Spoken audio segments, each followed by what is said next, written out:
प्रताड़ित किया, जबरदस्ती धन छीन लिया, प्रताड़ित किया, तब जाके चले गए यहाँ से, पलायन किया।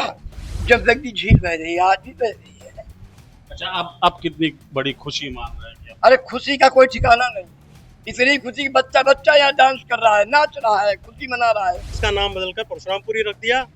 और इस संघर्ष की यात्रा में जिन जिन लोगों ने योगदान दिया, चाहे वो हमारे देवतुल्य जनता हो परशुरामपुरी की, या जो हमारे साथी रहे हैं।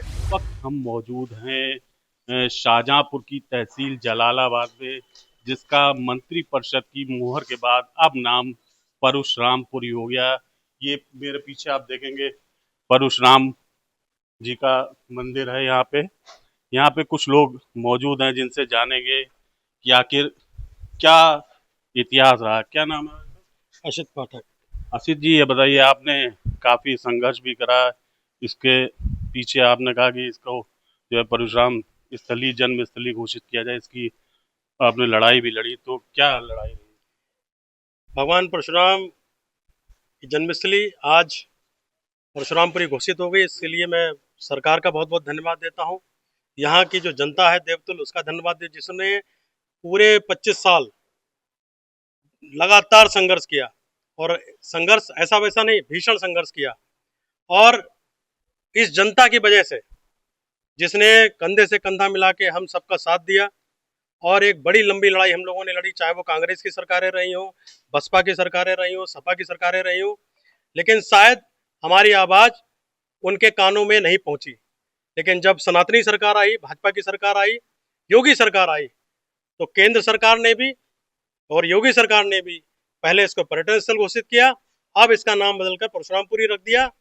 और इस संघर्ष की यात्रा में जिन जिन लोगों ने योगदान दिया, चाहे वो हमारे देवतुल्य जनता हो परशुरामपुरी की, या जो हमारे साथी रहे हैं, युवा साथी, बहुत से साथी आज भी हमारे साथ खड़े हुए हैं इस समय, तो उन लोगों ने जो संघर्ष किया, परम पूज्य महंत जो मंदिर के महंत हैं श्री सत्यदेव पांडे जी, इन्होंने हमें हमेशा प्रेरणा दी।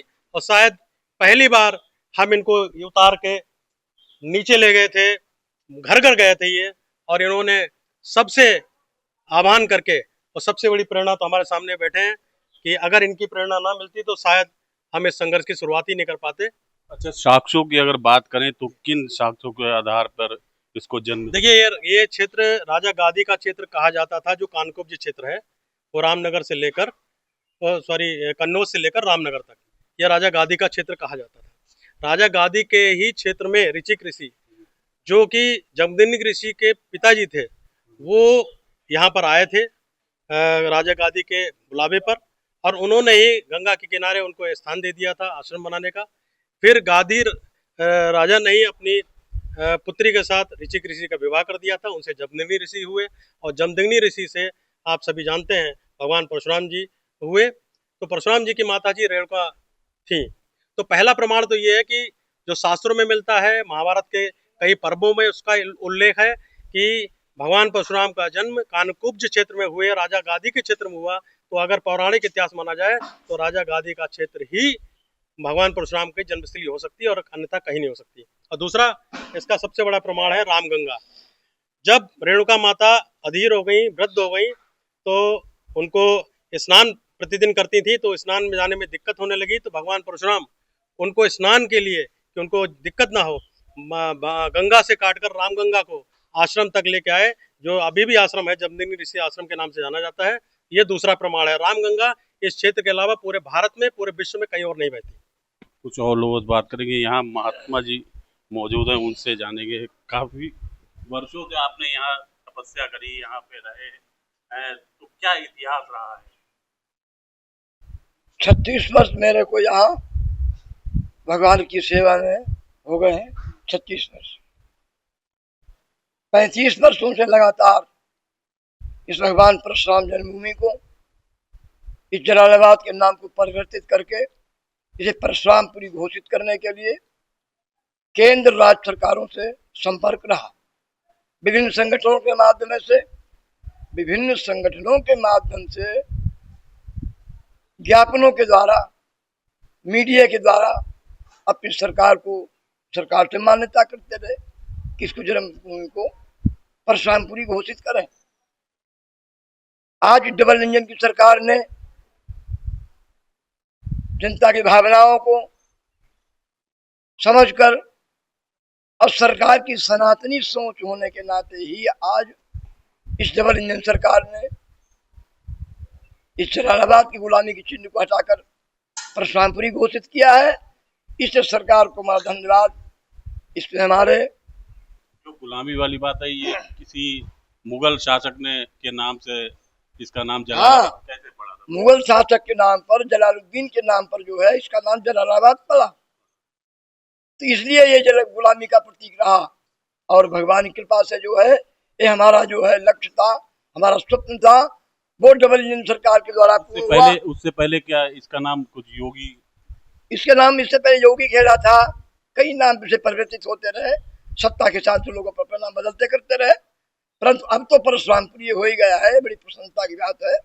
इसमें हमारे जो है केंद्रीय मंत्री श्री जितेंद्र प्रसाद जी है, उनका विशेष ही योगदान रहा। अच्छा बाबा जी, और जानेंगे कि क्या प्रमाण क्या रहे, क्या क्या प्रमाण? प्रमाण ये है कि ये भूमि जो है भृगुवंशी ब्राह्मणों का गढ़ रहा है। उसमें क्षत्रियों का राज्य था, क्षत्रियों का, है वंशी क्षत्रियों का, और उनके ये पुरोहित रहे ब्राह्मण भृगुवंशी। अपार धन दे रखा था इनको, बड़े धनाढ्य हो गए थे। उनके राजकुमारों ने कहा कि धन उनको दे दो। ब्राह्मणों ने कहा धन मेरे को दान मिला के चाहे आपको दे दिया जाए, नहीं देंगे। उन्हें प्रताड़ित किया, जबरदस्ती धन छीन लिया, प्रताड़ित किया, तब जाके चले गए यहाँ से, पलायन किया। भगवान परशुराम जी के बाबा थे ऋषि, उन्होंने भी जब यहाँ से पलायन किया तो आकाशवाणी हुई कि आपका संबंध राजा गाद से होने वाला है। तो राजा गाद के क्षेत्र में कानकुब्ज जो है, नैनीताल रामनगर तक जिनका क्षेत्र है, कानकुब्ज क्षेत्र कहा जाता है। तो कानकुब्ज यानी कन्नौज में भगवान परशुराम जी के बाबा ऋषि पहुंचे। वहां जाकर के राजा गाद की एक कन्या थी जिसका नाम था सत्यवती, अद्वितीय सुंदरी थी। इन बुढ़े ऋषि ने मांग कर दी, इसका विवाह मेरे साथ कर दे। भयवश राजा ने मने तो नहीं किया, कहा विवाह तो मैं कर दूंगा, पर हमारा जो है एक लक्ष्य है, एक मांग है, बताइए। इसके बदले में हम 1000 श्यामकर्ण घोड़े मांगते हैं आपसे। 1000 श्यामकर्ण घोड़े ला करके दे दीजिए, हम विवाह कर देंगे। कहा ठीक है। समुद्र किनारे आए ऋषि परशुराम जी के बाबा, बड़ा स्वागत किया वरुण ने, रत्नों के थाल उपस्थित किया। नहीं, 1000 श्यामकर्ण घोड़े चाहे जिनके कान काले हो, बाकी सब सफेद, दे दिए। ला करके राजा गादी ने अपनी प्रतिज्ञा के अनुसार अपनी पुत्री का विवाह उस कन्या का इन बुढ़े ऋषि ने कर दिया। जब विवाह कर दिया तब इन्हें अपने योग बल से ये भी एक राजकुमार बन गए। अपने योग बल से 15-16 साल के बन गए। प्रसन्न होकर के राजा ने, मतलब गंगा पास में बहती थी, गंगा के उत्तर का सारा क्षेत्र ही उनको प्रदान कर दिया आश्रम बनाने के लिए। और वहीं पर जो है जमदग्नि का जन्म हुआ, भगवान परशुराम जी के पिता का। उसका प्रमाण है कि रेणुका माता के मंदिर के सामने अपने नगर के पश्चिम में जमदग्नि झील बह रही है, आज भी बह रही है। अच्छा, अब कितनी बड़ी खुशी मान रहे हैं? अरे खुशी का कोई ठिकाना नहीं। इतनी खुशी कि बच्चा बच्चा यहाँ डांस कर रहा है, नाच रहा है, खुशी मना रहा है, आतशबाजियां छुटा रहा है, घर घर दीप जलाए जा रहे हैं। चलिए कुछ और लोगों से पूछेंगे। भैया क्या नाम है आपका? गोविंद मिश्रा। कितनी बड़ी खुशी लग रही है? बहुत अपार खुशी है। ये अत्यंत हर्ष का विषय है कि आज हमारे जो है सनातन परंपरा के हिसाब से एक ये जो हमारे ऊपर मुगल नाम जो थोपा गया था उसे हटा करके सनातनी नाम हमें दोबारा प्रदान किया गया। इसकी अपार खुशी है हम सबको। चलिए और लोगों से पूछेंगे। भैया क्या लगता है कि आप जो है इसका नाम बदल गया, कोई दिक्कत आएगी या कोई परेशानी आएगी? नहीं, परेशानी का है? बहुत हर्ष का विषय है, क्योंकि जो पिछड़ा हुआ हमारा क्षेत्र था, और परशुरामपुरी होने से, पर्यटन स्थल होने से, तो इसका विकास का जो एक समुचित वातावरण यहाँ पर बनेगा, लोगों को रोजगार मिलेगा, अच्छे अस्पताल बनेंगे, अच्छे स्कूल आएंगे, तो एक विकास बहुत तीव्र गति से यहाँ पर होगा। भैया क्या नाम है आपका? रोहित पाठक। कितनी बड़ी खुशी लग रही है? ये हमको तो बहुत ही अपार खुशी लग रही है कि अपना जो ये जलालुद्दीन के नाम से ये जलालाबाद जो बसा था, अब भगवान परशुराम जी के नाम से परशुरामपुरी घोषित हो गया। मैं तो सरकार से और ये मांग करना चाहता हूँ, जैसे फैजाबाद को हटा के अयोध्या जिला बनाया गया है, ऐसे ही हमारे शाहजहाँपुर जिला को हटा के परशुरामपुरी जिला घोषित कर दिया जाए। इससे बढ़िया खुशी का और कोई अवसर ही नहीं है। तो ये थे परशुरामपुरी के वासी जो यहीं आसपास में रहते हैं, जिनका साफ तौर पे कहना है उन्हें बहुत ज़्यादा खुशी है कि वर्षों पुरानी लड़ाई अब जाकर वो जीत गए हैं और जलालाबाद का नाम अब परशुरामपुरी हो जाएगा। शाहजहाँपुर से विनय पांडे, यूपी तक।